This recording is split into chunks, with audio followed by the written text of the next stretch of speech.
what is inflammation? Inflammation is your body's response to an issue like an infection, right? You need to have an inflammatory response. It is natural for your body to respond by sending in certain cells that go and help fight off bacteria or viruses, whatever it is. But what happens in chronic disease is that your body has been damaged and it still thinks, okay, let's go fix this damage by sending in these cells to go fix this damage, not knowing that this chronic disease is chronic and that inflammation isn't helping anything.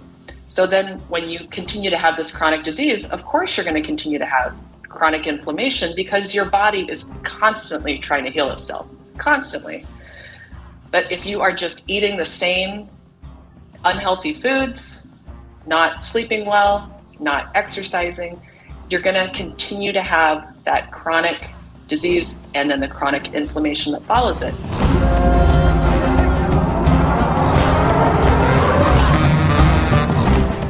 Welcome back to the Yogi Triathlete Podcast. We are Jess and BJ, and one of our initial inspirations with Yogi Triathlete was to raise awareness that living a more vibrant life is within reach for all. And a major piece of living a more vibrant life is the food we decide to put into our bodies. BJ and I realized early on in our triathlon career that what we consume on a daily basis weighs in heavily to our ability to metabolize nutrition on race day. Like everything, food is a lifestyle practice, not a quick fix diet or extreme deprivation, but a healing of our guts so that our bodies trend in a pro-health direction. So to say that we're pumped to have yet another amazing doctor from the Plant-Based Telehealth family with us today is an understatement. We're so excited to be welcoming on Dr. Niki Davis to the show. Dr. Davis is literally a rocket scientist, but certainly not because that is what is required to eat a whole foods plant-based diet. In fact, moving away from animal products was sparked by an intuitive feeling that eating animals was not healthy. And so at the age of 13, she began her shift towards a more vibrant life. Dr. Davis has learned from many of the greats in the field of lifestyle medicine, including Yogi Triathlete podcast guests Dr. Michael Klaper and Dr. Alan Goldhamer. We've been doing our research. We are loving what we're hearing. And of course, we want to know more, go deeper, and shine a light on the gifts that Dr. Davis is here to share. So thank you so much, Niki, and welcome to the show. Thank you so much. It's so great to be here. Well, we already know what an awesome person you are because we are 27 minutes into a podcast that is really only a minute in because we've been having major technical issues and you still can't even see us, but we really appreciate you rolling with it and being so kind and generous with your time. But so, yeah, we're excited to have you here. I don't know if you've heard the other podcasts we've been doing with your colleagues, but everyone has just, everyone has just shined a light on their, on their unique journey. And we'd love to hear about yours because it started so early on in your life. It did. Yeah. You mentioned the age of 13, I started removing animal products from my diet, but really it started when I was really young. I just had a tendency toward just loving animals. And I felt like eating meat wasn't healthy at the age of 13. But then as I got older and started learning more about how animals are treated, how it affects our environment, and then ultimately how it affects our health, it was just an easy switch for me. So you had kind of this intuitive feeling about that. And is that something that you've found throughout your life? Have you had like kind of these feelings that have guided you in different decisions or directions? Yeah, no one's ever asked me that, but yeah, I think that probably is accurate. I think when people ask, or at least when people used to ask, why am I vegan? Why am I plant-based? Sometimes I'll tell people, I feel like it was just the way I was born. It's something in my brain that just told me you do not need animal products. And so then I started doing that at the age of 13, where I was just decided I don't think it's healthy and stopped eating red meat. And then ultimately over the years, as I was a teenager, I started getting rid of more and more things, like getting rid of poultry, getting rid of fish eventually. And then once I started learning more and more, was very easy to then decide, okay, I'm going to give up the dairy and the eggs and then go vegan. But my story doesn't end there, because that was just in my 20s. And I was vegan, but then started learning about plant-based and whole food plant-based. And that term plant-based started coming around about the time that I was transitioning from what I would say vegan to plant-based, where a vegan diet could be very processed. It could be Oreos, it could be French fries, right? And then plant-based is very whole food based. You're eating things that come from the ground, things that you pick off of a tree. And so ultimately I started going plant-based, realizing that that was going to benefit my health. And once I saw that, then it was, as I was working, as you mentioned earlier, I was working as a rocket scientist at the time, mechanical engineer technically, working on the space shuttle program. And while I was doing that, I was just so passionate learning about everything plant-based that I decided to leave my career and apply to go to medical school so that I could help spread the word of plant-based nutrition. And was that, I love these moments, because that to me is a pivotal moment where you're like, you're totally fine. You did school, you're doing the job. It's very, fulfilling, but yet there's something else that's tugging on your heart to pull in another way. And if you can speak to like that moment or the moments, if you had any, that you felt, is this the right decision? Do I need to leave this? Maybe your husband, I think you mentioned your husband was like, well, why do you want to leave this job? It's pretty stable. And what are you going to do? So was there any hesitation or doubt or fear in this decision process? Well, when I think about my husband and I feel like he's kind of standing on the ground with his arm up in the air, holding onto my feet as I'm trying to float off into the sky. And so I would say, no, I didn't have any fear. I didn't have any doubts. It was all pure excitement and passion. And it was, and I think that I'd always been searching for that. When I was working as an engineer, it was a good job. I was making good money. I was challenged. I had good hours. I mean, I went from working a 40-hour work week to a resident working 80 plus hours a week, but I was still enjoying my life much more because I knew I was on this path to doing what it was that I was passionate about.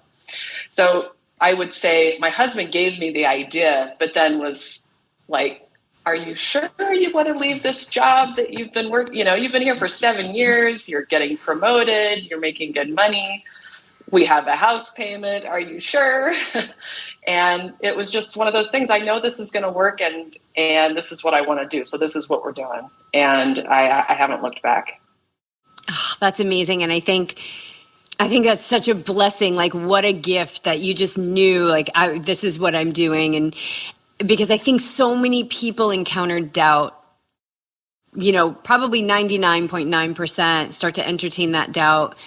And then things start to get a little shaky, or we begin to introduce that fear. But one of the things that you said was you were excited.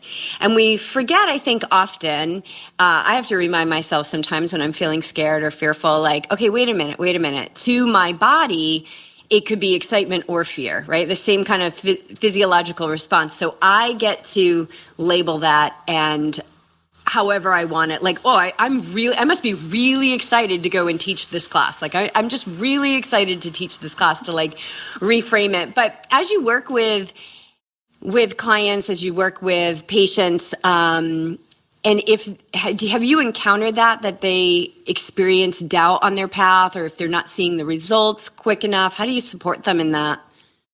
Absolutely. I think that's very natural. That's very normal. And I do have times when I have doubt and fear as well. But in this particular circumstance, in changing my careers, it was just let's do this. But yeah, I have patients all the time. Dr. Davis, are you sure? What if I'm the only person that this doesn't work for? What if, my weight loss stops? I do get a lot of that all the time. And it's really a lot of reassurance and helping them find their confidence in themselves, because I'm confident in them. I've seen this happen time and time again where, eating a whole food plant-based diet can help people lose weight, improve their blood pressure. If they have diabetes, improve their blood sugar control. I see it time and time again. So for me, I have the confidence in them because I've seen it over and over again. So yeah, sometimes it's just about kind of supporting people through that. And that's part of the job that I really love. It's fun to get to be with people in that moment where they aren't sure and they are, a little bit hesitant. Do you find that because we had this with we had Dr. Miller on, and when she started being plant-based, she wasn't really good at it, and it didn't make any changes for like the first 2 years, I want to say. So this is long-term like commitment. Do you find people maybe give up a little too early when they don't see maybe some evidence, or do you see more people sticking to it? I mean, I definitely see both. I do see some people that want to give up because they don't really have the tools. It's something that they wanted to try and they dive in head first, but they don't have all of the education and the resources that are needed to make a huge lifestyle change. We're not just talking about, let's try this quick diet for a week. We're talking about you are going from a specific way of living to a completely different way of living. And with the idea that you're going to continue this your entire life, that is not an easy task. And so you do need to have things in place, not just recipes, but you've got to have a community to support you. And whether that's people who you live around locally or people on the internet, whether it's your spouse, whether it's a friend, you've got to have support systems. There are so many other aspects of making this lifestyle change work that it really is important to give yourself the time to learn that. I mean, I went from a standard American diet to whole food plant-based over many, many, many years. It took a long time for me to make that transition. Other people can make it overnight. They've done all the research, they've learned all the things, and then they switch and it goes great. But that's not always the case for everyone. So I think being patient with yourself and realizing you don't need to do this all in one day. It can be a very gradual transition while you learn how to make this your new life. I want to just dive in a little bit back into your story, because at such a young age, and again, like you weren't going fully vegan, fully plant-based, but was there any worry or concern from, your family or friends that you were getting rid of this, mainstay in your diet? Yeah, in thinking back, I didn't know anyone at the time who was vegetarian. And honestly, I don't even think the word vegan was really that big at that time. And in fact, when I first went vegan in my 20s, my dad didn't even know how to pronounce it. But, going vegetarian at that time was kind of a big deal because, my parents were concerned that I wasn't going to get everything I needed. And I remember both of my parents bothered, or bugged me for a while, where my dad would say, "Oh, you can't just have a little bit of chicken, just a little bit of chicken." And then my mom later on, when I went vegan, "Are you sure not just a little bit of milk or yogurt, something? You got to, you just got to have a little bit of that." And it's funny now looking back because my mom, I had her look into all the data and she learned about everything. So she's like 98% plant-based now. So she doesn't bug me about that anymore. But it was difficult at the time because I was one of the only people that I knew that was eating that way, but it just felt to me like the right way to eat. And I knew that I felt better. I wouldn't say that I felt 100% better. I certainly was overweight when I was a teenager. And I think that getting rid of red meat was a start, but it wasn't until I really got rid of the processed foods, all of the animal products, including especially dairy and eggs, that I really started feeling better and feeling like myself. Yeah, dairy is something that when I look back at pictures, and by all means, people would have categorized me as healthy and active, and I see there's like a puffiness in my face. There's like this, I don't know, it just kind of looks like somebody pumped me up with some air, right? Like there's puffiness in my eyes. I suffered from a lot of like phlegmy type of allergies and things like that. And when I got rid of the dairy, those things went away for me very quickly, very quickly. That was my story. It's not everybody's story, but for me, it was like my body was like, thank God, because I was definitely a cheese addict. I was eating a lot of cheese. Didn't really like yogurt, didn't really like milk, but it was, cheese. And I see that puffiness. And that was about 10 pounds that I've never brought back into my, not because I'm trying to stay at a certain weight. I just eat. I don't really pay attention to calories or anything like that. I'm very active. But that 10 pounds, which I believe was from the dairy, has never come back again. And I don't have that puffiness that I used to have. It's so interesting that you mentioned that puffiness, because I also see that in old pictures of myself. And I feel like I've always had kind of chubbyish cheeks, but it was like looking back at photos from my 20s, there was just this, it's this puffiness in my face, and I would say in my whole body. And it's interesting because now that I've seen it in myself, I'll be walking down the street and see it in other people, where I'm starting to get to the point where I'm imagining people at their ideal body weight, people I see on the street. Like I think I know what they would look like. It's this interesting phenomenon where like, I think I could see because I've seen it. I've seen it time and time again with my own patients and with family members and myself, that you see that person underneath.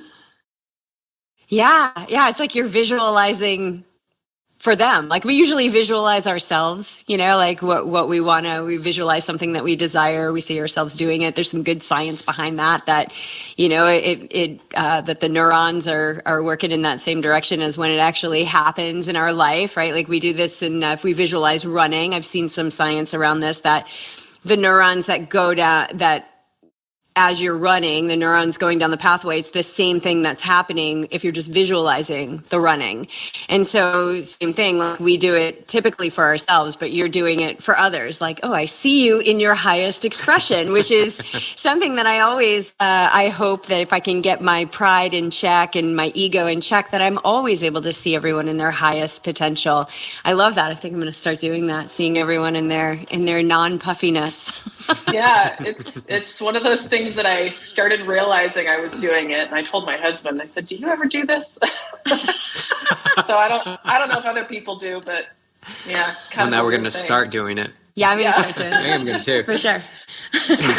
Do you have and I don't want to jump too far ahead, but do you have any one or two stories that you can share? Have you worked with someone that you're just like flat out like, wow, what a transformation this person made in only maybe a short time that you guys had been working together, like a fully committed person? Yeah, I would say some of the best that I have seen have been the short-term ones, where some people it takes a little bit longer. If you've been living in such a way in which you've had a lot of damage to your body, sometimes it takes a while for that damage to be healed. But for some people, it's almost overnight. And I saw this when I was a medical student working with Dr. John McDougall. This was in 2016. And he had, I think it was about 45 patients that came to his live-in program in Santa Rosa. And as a medical student, I was allowed to sit in on his appointments, but also be part of the program where I got to eat the food and check my labs before and after. And it was just, honestly, I had read all the stories and I had already been down the rabbit hole of everything plant-based, but to sit in front of someone on day one and then sit in front of that same person on day 10 and see them get completely off diabetic medications or completely off blood pressure medications. Or, we had people with arthritis that would wake up in the morning and say, I haven't been free of arthritis pain in 10 years. And I didn't have pain this morning for the first time. And to just see that in such a short amount of time that just really, when I worked with him during that time, it was like, wow, this is what I'm meant to do. I mean, this is what I love to see, is that there's a way to get people better. We're not just putting a Band-Aid on something or hoping that this next medication that comes out is going to cure diabetes, right? We have the cure. We know what to do to help people get better. And for most chronic diseases, a whole food plant-based diet with a healthy lifestyle, good physical activity, quality sleep, managing your stress, having good social relations, all of that is important. And so I would say, I know those aren't specific stories, but that was really amazing to see that there are people out there who can make major changes in their health in a really short amount of time. What in those changes like that, where they're waking up without pain, also the ability to sleep better, where does like inflammation play in with that? Because we know that a whole foods plant-based diet is an anti-inflammatory diet. So would you say, how heavy of a role is inflammation playing in these chronic lifestyle diseases? I think it plays a major role. And the reason for this, if you want to really think back, what is inflammation? Because we hear a lot about chronic inflammation, trying to eat anti-inflammatory foods, that inflammation is bad, bad, bad. But if you really look at it, what is inflammation? Inflammation is your body's response to an issue like an infection, right? You need to have an inflammatory response. It is natural for your body to respond by sending in certain cells that go and help fight off bacteria or viruses, whatever it is.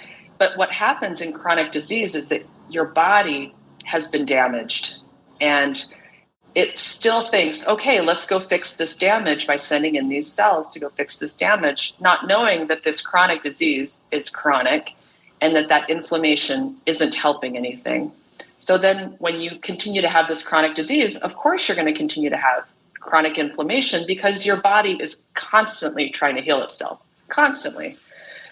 But if you are just eating the same unhealthy foods, not sleeping well, not exercising, you're going to continue to have that chronic disease and then the chronic inflammation that follows it.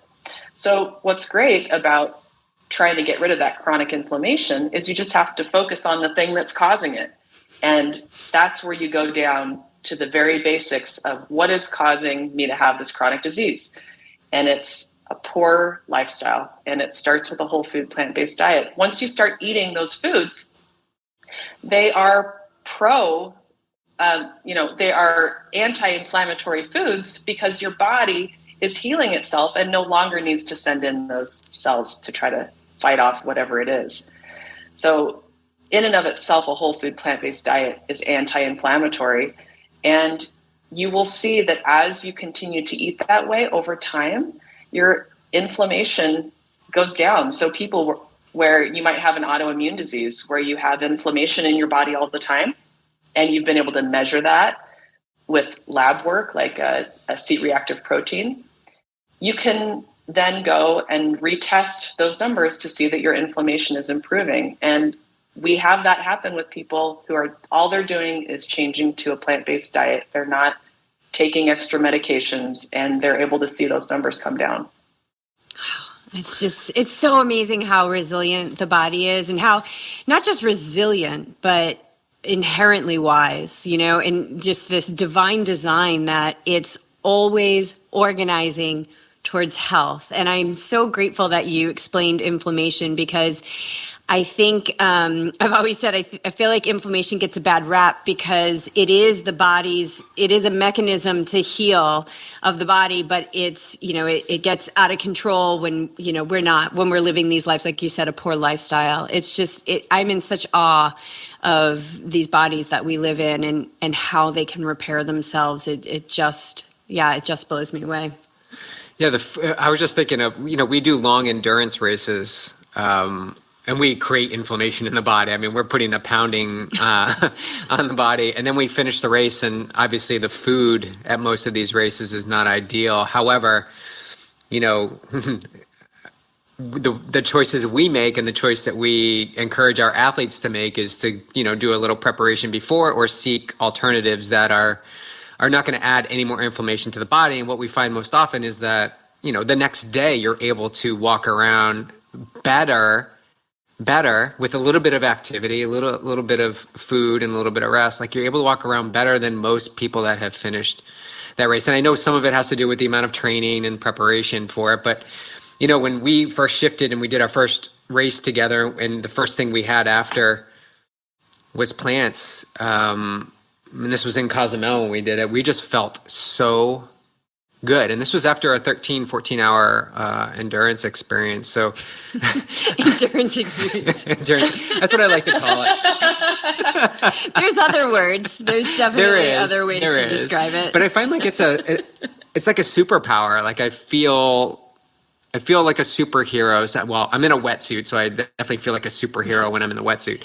But when I finish the race and I'm able to go out and continue to do this, I feel really good. I don't, you know, I'm sure there's inflammation and stiffness, but it's not to the level it has been in the past. So I don't know if you've worked with athletes before or people who have gone to some extremes, and what you've found in terms of what they've done with plant-based diets and working with that, you know, post-race and even during the race. Well, it's interesting that you mention that you're going to get some inflammation just from doing a big race, or experiment, I think, as you called it. That makes it sound so easy. Maybe I can do it. Of course you can. But, right. But if you really think about it, you're allowing your body to focus on what it's meant to focus on, is repairing the little damage that was done during that race and to make you stronger after. Whereas if you're loading your body with foods that are not health promoting, now your body not only has to deal with this damage from the race, but also with all this food that you've just shoved in there that is not doing you any good and causing inflammation. So your body is having to work on all these things at the same time. Whereas if you're just eating plants, your body's like, yes, thank you. All right, we'll just let that go through. And then we're going to heal up these muscles nice. And, you know, it's doing its job. So it's really nice. As far as working with athletes, I haven't worked with very many athletes, but I have just heard that with a plant-based diet, it seems like your recovery time is much, much better in people who have been eating plant-based for a while and continue to eat plant-based throughout and after a race. Yeah, I mean, that's been my experience because I've done the, you know, cross the finish line and hammered beers and ate, you know, cheesy pizza and all that stuff. And then I've also crossed the finish line, ran to my car, got a cold pressed, you know, organic juice that I had in the cooler and ate like a chickpea wrap. And so I have had the experience of both. And, you know, at almost 50 years old, I can tell you that, you know, the latter has definitely served not just how I feel, the stiffness and, you know, obviously speeded my recovery so much, but overall performance, you know, my ability to feel good for longer as I'm out there. So we've talked a lot about the food and, you know, like I said, I've hammered the beers and had the cheesy pizza and all of that. And what I also realize is somebody who has a strong drive to be their best, and I am competitive. I like to be competitive, that I can't perform my best if I'm not eating well, right? But it's not, so yes, the food, 100%, I think it's such a primary piece, but there's other pieces, and I know you agree because you're a lifestyle medicine doctor, but what do you think is, well, do you think that the whole food plant-based diet is number one? And what would be number two? Like, where does it go in the ranks? Wow. So like the ranks of lifestyle medicine pillars in a way. Yeah. Gosh, that's a tough question because Obviously, I focus really heavily on the food because that's what we're putting into our bodies all day, every day. And it really does make a big difference. But there are other things that are important too. I would say probably if I had to choose, it would be a toss-up between sleep and physical activity. Probably sleep first. Sleep is just so important. I mean, we talk about our body always wanting to heal. I remember I had a psychology professor in college who he said, do you know the reason why we sleep? And we're trying to, tell him all these reasons why we sleep. And he says, it's so that you won't eat. It's to give your body a break from eating. So that's one of the reasons, right? Is that because when you're constantly eating, your body is having to deal with that. Whereas when you finally stop, your body can do other things. It can go through and clear out toxins out of your body. It goes through and does its healing. It heals DNA. I mean, our DNA is getting damaged all the time, and you need your body to be able to go through and fix those little problems. And sleep is one of the things that helps with that. And of course, sleep does a lot of other things too.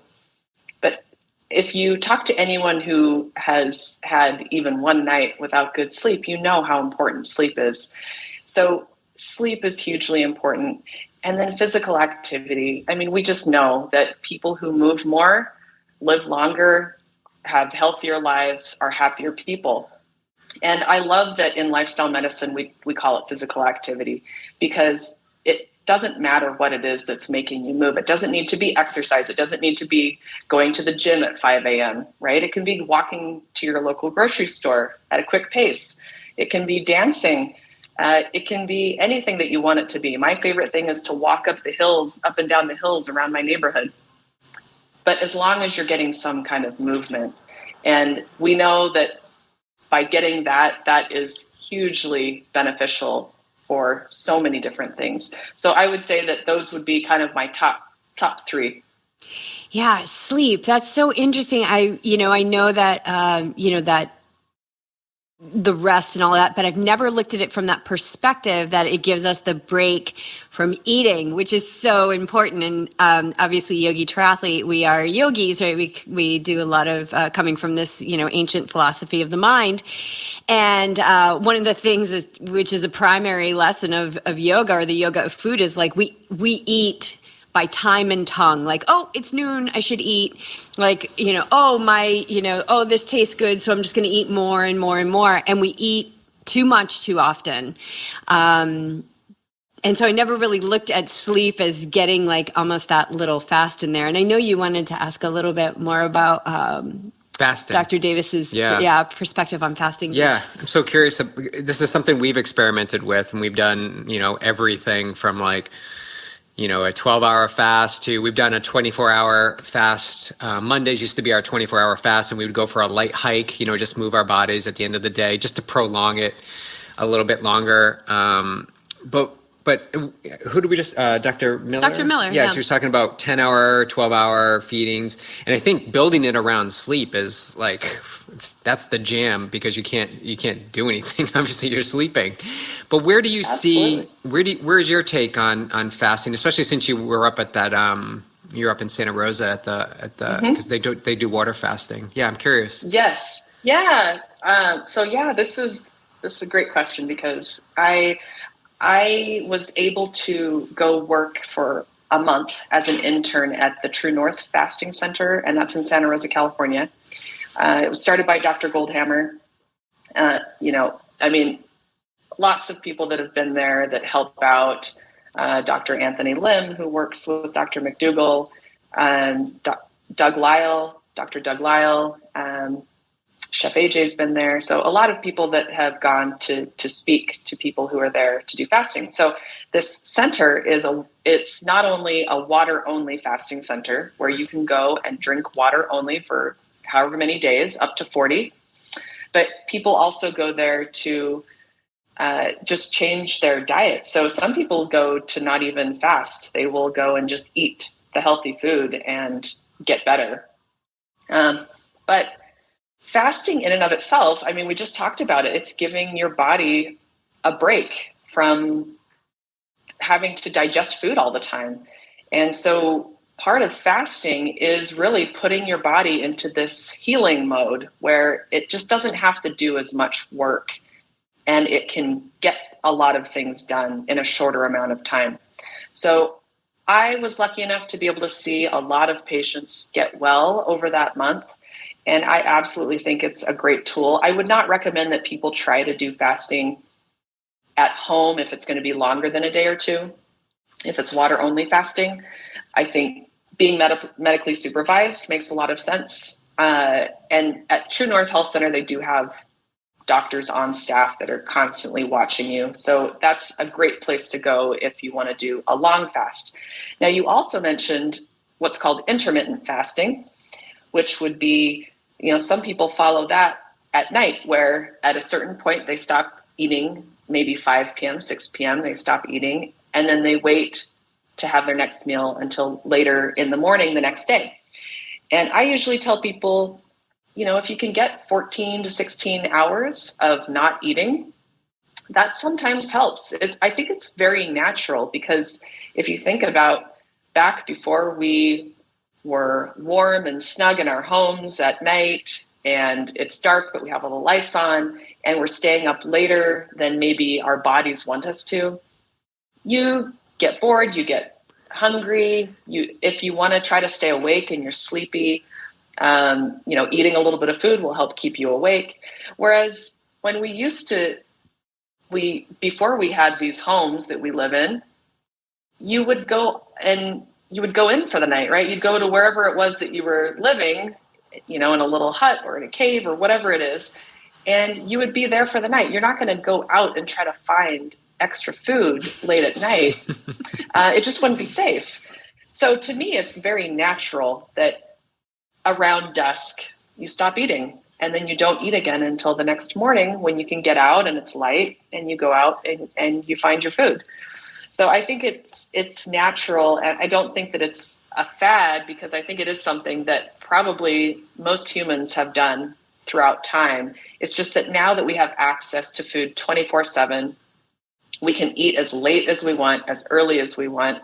We do. We take advantage of that because eating tastes good, right? But that's where I think intermittent fasting can be really beneficial, because it gives you that time where you say, okay, I'm done eating for the night.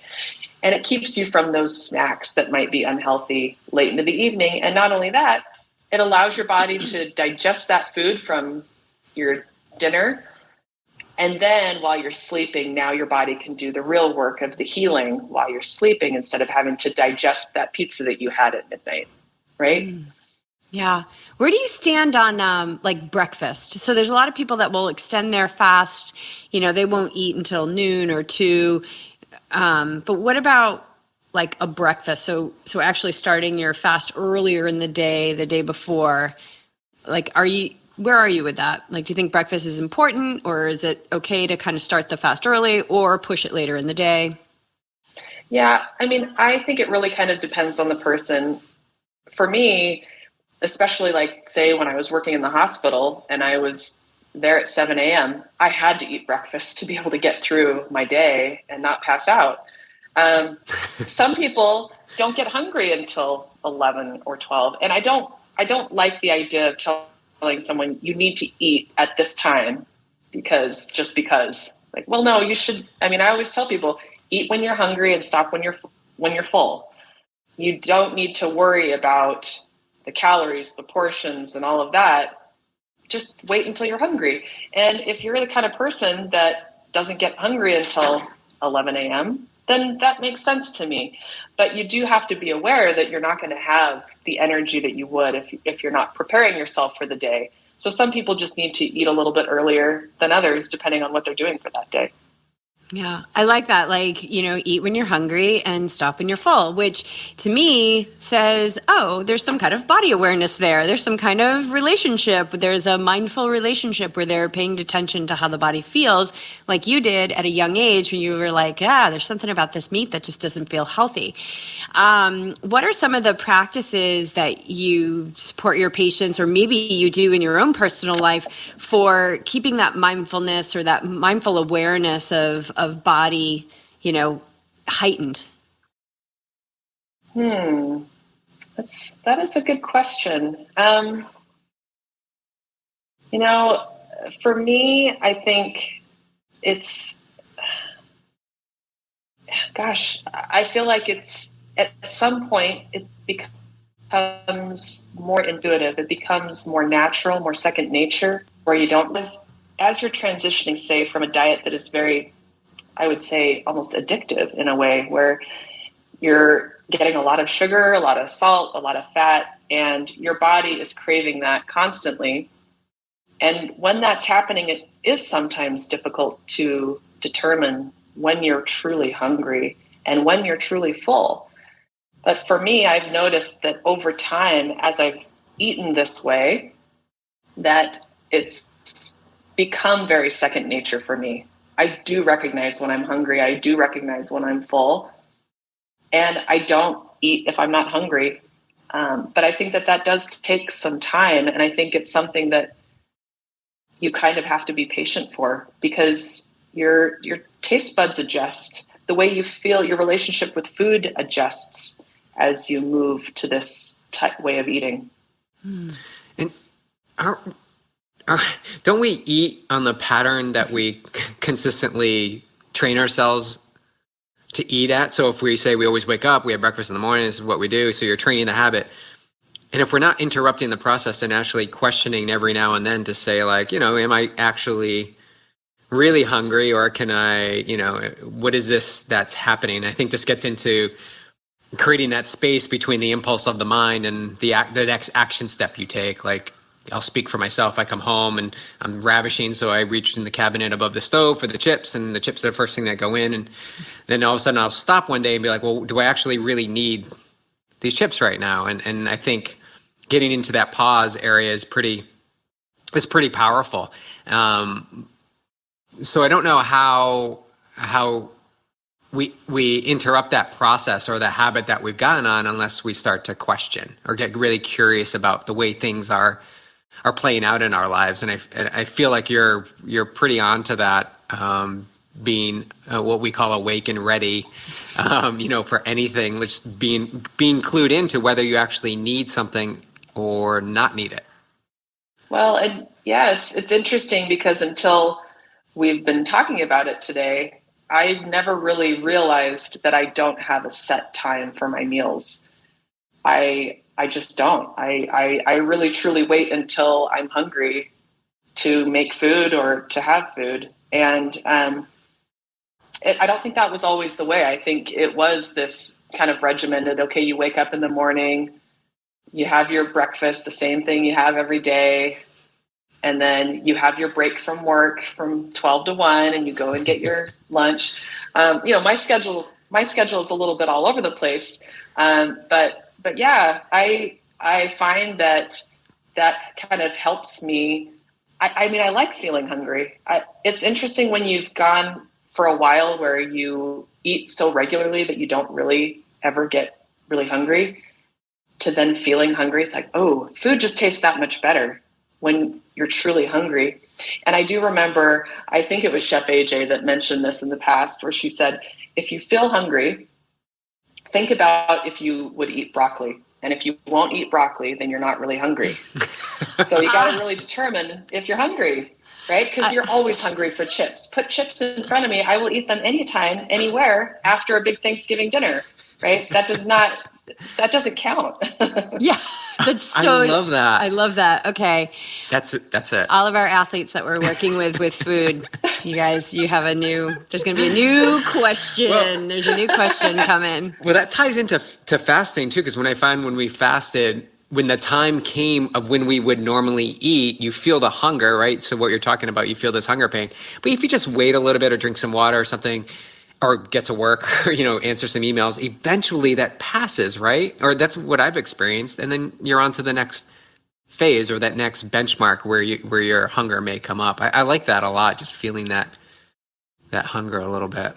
Right. I mean, your body's trying to tell you something. Your body's saying, we're ready. We need some energy here. And it will pass if you drink some water or give it some time. But ultimately, you're just delaying it. Your body doesn't want you to be tortured and feel these hunger pains constantly all the time, it realizes it's going to give you this feedback and that you're going to have to then go and find food. So it is important to listen to those cues, though, and try not to ignore them, because it is wanting food, but you need to give it the right foods, nourishing foods. Yeah. Broccoli. Yeah. Broccoli. Yes. Speaking of giving bodies nourishing foods, you have an amazing vegan son, and I listened to you on Dr. Marbus's podcast, and we had her on. She was the first of the Plant-Based Telehealth family on the podcast, and she's very passionate about, you give the kid the food and they're going to eat it, and if they don't eat it, they'll eat it eventually, and I love that, right? Like, that's how I grew up. I grew up with an Irish mother, and there was this Irish saying that was like it or lump it, which is basically like, eat or don't eat, doesn't matter to me. Eventually you're going to eat. And it's not that my mom didn't love me, and I certainly never starved, but you better believe that eventually I started eating vegetables and liking them very much. So, your son was vegan in the womb, right? Like vegan from conception. Yeah. And of course, you're bringing up my favorite topic, which is my kid. Oh, so that's do it. awesome. I want to hear all about him. But I mean, how much better that we've got this little veaglet running around. So I really, even during my pregnancy where I was plant-based, really enjoyed all of my pregnancy. And I remember my midwife asking me when I was ready to have this baby out, if I was sick of it, because at some point, all pregnant women are like, okay, I'm ready to be done. But I never got to that point, and she said I was the very first that was that way. So I had a really great pregnancy, and then I got to raise this vegan kid who has been pretty much whole food plant-based. I mean, he gets the occasional like vegan foods that aren't the best, but I would say 99% of the time he's eating a really healthy whole food plant-based diet, and he doesn't know any different. And so the great thing is that he expects me to serve him vegetables. And I think I might have mentioned this in that podcast with Dr. Marbus, but there was one night where one of his favorite things is brown rice, broccoli, and tofu, air-fried tofu. And one night I made dinner and I set it down in front of him, and it was rice and tofu without the broccoli because I had run out. And he started crying, like sobbing, "Where's my broccoli? I can't believe you didn't give me broccoli." And you just have to kind of chuckle in that moment. You're just like, oh my gosh, this is the best thing ever. What have I created? But then you feel bad because he wants the broccoli and you don't have it for him. But, they, like you said, they will eat the food that you give to them. You just have to make it available. I will have families, because I'm a family medicine physician, I'll have families bring their kids in to see me. And they'll say, my kid is just, all he'll eat is chicken nuggets and mac and cheese. That's all I can get him to eat. He won't eat any vegetables, won't eat anything else. And I said, but that's what you're giving him. You're giving him those foods. If you don't want him to eat those foods, you need to take those foods away and not give those foods to him anymore. He is not going to starve to death. Kids do want to live. They want to eat. And you just have to give them those foods. Eventually, they will eat those foods, just like you mentioned before. Yeah, but there's that pain, right? It's so much easier to just give them the pizza or give them the nuggets, right? There's that temporary pain, there's and anybody who's trying to cut down their alcohol has felt this, right? Like there's that temporary discomfort of being like, you know what? I'm just going to have my wine glass, but I'm going to have a really beautiful kombucha in it tonight, speaking from experience, right? Like I've done that and it tastes so lovely, but there's this temporary discomfort that says, oh, but it would just be so much easier. And it's just one glass of wine. And I'm not anti-alcohol by any means, but I've brought a lot of mindfulness to my consumption around that, and I've noticed that temporary discomfort. So you have to be okay with that. And I think with a kid who's been fed chicken nuggets and things like that, it might be, a temporary discomfort could be, pretty painful experience. Yeah. Definitely. Yeah. And so you've got to be in it, but you've got to remember why you're doing it. it is so important for your child's health. This is setting them up for their lifestyle when they're adults. What are they going to bring from what you have given them as a child? How are they going to use that to make their lifestyle when they're an adult? It's really important that you remember the why of why you are having them eat this way, even though it might be a little bit difficult in the beginning. You just have to stick with it. Yeah. Is your son aware of his why? I'm just curious if he's well, how old is he? So he just turned 9. Okay. And he's aware of it. He has actually just told me the other day that he talks to the kids in his school, in his class, about being vegan and why it's important to be vegan. I didn't know that he was doing that. But so he's trying to spread the message, and he knows all about the reasons why we eat the way we do. And he does question it sometimes too, where he'll come to me and say, Mom, it's really hard to be vegan around people who aren't, because they have certain snacks that they bring to things and I can't have them, and it's not really fair. And so I use that to just bring it back to, but do you remember why we have chosen to eat this way? And why is it that you like eating this way? And he comes up with all those same reasons, and it reminds him. And I think that happens a lot. I see it in my patients too, where they will sometimes be struggling with, say, okay, I just have to remember, I want to see my grandkids, right? I want to be able to spend time with my grandchildren or my children. I want to be able to go on that trip, and remembering why you're doing this, because it is difficult when you are living a lifestyle that is different than most people. Yeah. And food is an emotional topic. It's a very emotional topic. And it's people get protective around it. But also there's like lineage in there. There's, family tradition, heritage, recipes, ethnicity, recipes, all of that. And so, at the beginning of the podcast, I was going to say something and then I had lost my train of thought.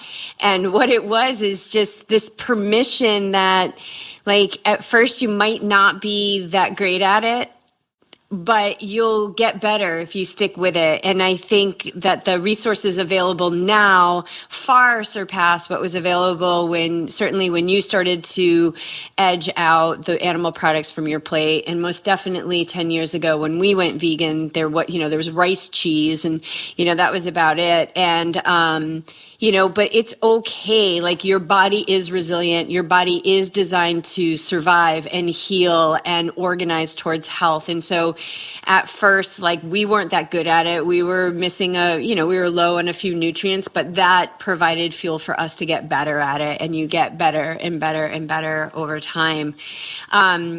Have you had any pushback from other parents, or has your son received any pushback from any of the kids at school? Like, how do you navigate those things if you've experienced them? Luckily for us, we have not. And I think quite the opposite, where I have had parents come up to me and, I heard that you guys are eating vegan, you're plant-based. So what did you do for Thanksgiving? Or can you tell me a little bit more about that? So I've had where people are more curious than they are against or questioning it. We haven't had that come up. Oh, that's amazing. I love that. Awesome. That's amazing. It's a new world, I'm telling you. It is. So, I agree. Do you see, because you're on the front lines, do you feel this momentum and shift? Yeah, it's pretty powerful. I have seen it, especially since I started medical school, which is because that's really when and that's when I started. I remember I was even making a list of people who I was seeing talking about it, and it was a short list. And now you can't even keep a list. There's so many people out there that are following this lifestyle and doing things like your podcast that you just can't even keep up with it anymore. So absolutely, we're seeing this movement going forward, and it's still a small movement, but it is gaining traction, definitely.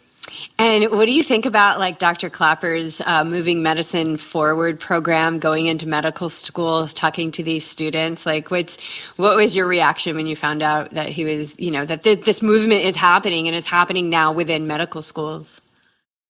Yeah, so super excited because when I went into medical school, I was hoping to get at least some nutritional training, but I ended up getting really none. I got a little bit about macronutrients, but nothing about nutrition, and certainly nothing about plant-based nutrition. And it's really something that's lacking. We know that doctors around the country are just not getting trained in nutrition, but yet we're always told when you're going to change your diet, you need to go talk to your doctor, who has not been trained in how to help you change your diet. It doesn't make any sense. So I think it's amazing what he's doing, because he's not only bringing nutrition into medical schools and helping people learn about proper nutrition and human nutrition, but he's bringing in the evidence of plant-based nutrition. So it's not just about us trying to, sell a gimmick or a fad. There's so much data, so much research about plant-based diets being the best for human health. And it's really exciting that people who are actually out there doing the work and helping people get well are going to be, more and more of them are going to be learning about healthy nutrition, and especially plant-based nutrition. It's amazing. And, I've always felt that we can always reach higher states of health. So I think that's possible. I think that we can always reach higher states. I think we can always, fine tune and support our bodies and our minds in new ways. And so I don't think you're at risk of, going out of business because everybody's going to all of a sudden be super healthy. Because I think that as everyone grows and evolves in this pro-health direction, that, this doctors like you and Plant-Based Telehealth and the colleagues that you share this mission with, that we're all going to keep raising the bar. And I think it's really exciting. What are you jazzed about for the future right now? I'm just excited that there are people like you out there. There are people out there trying to help spread the word, because how sad to live a life with a chronic disease that makes it to where you no longer enjoy living, you're miserable every day, and not even be told that there's a different way to go about it. There are some people out there that are struggling and they're miserable and they haven't been told that this is an option. And that's where I think I'm excited that there are more and more of us out there that are helping spread this, because people need to be told this, even if they decide not to change their diet or change their lifestyle. That's okay, but to have never even been given the chance is really a tragedy, because it really is possible for people to completely change their lifestyles and get well. And I've seen it. I see it every day. I see people getting better. It's absolutely possible. And I think everyone deserves to have a chance to have a better life. I think that's beautiful. I love that. We're excited about all those things as well. And we appreciate people like you. We appreciate all the doctors at Plant-Based Telehealth. We appreciate Dr. Marbus, and Anthony who started this. And I think it's such a gift to the world. So we are so honored to be able to share, yet another story that is a part of this Plant-Based Telehealth family. And we thank you so much, Dr. Davis, for being with us today and bearing with us as we figure out the technicalities of podcasting remotely. But what a gift that we're able to connect with you today. And then we get to share this with the world. So thank you so much. Thank you both. I really appreciate it. Thanks so much for having me on. Yeah. Well, take care, and we'll be following. And certainly appreciate your time.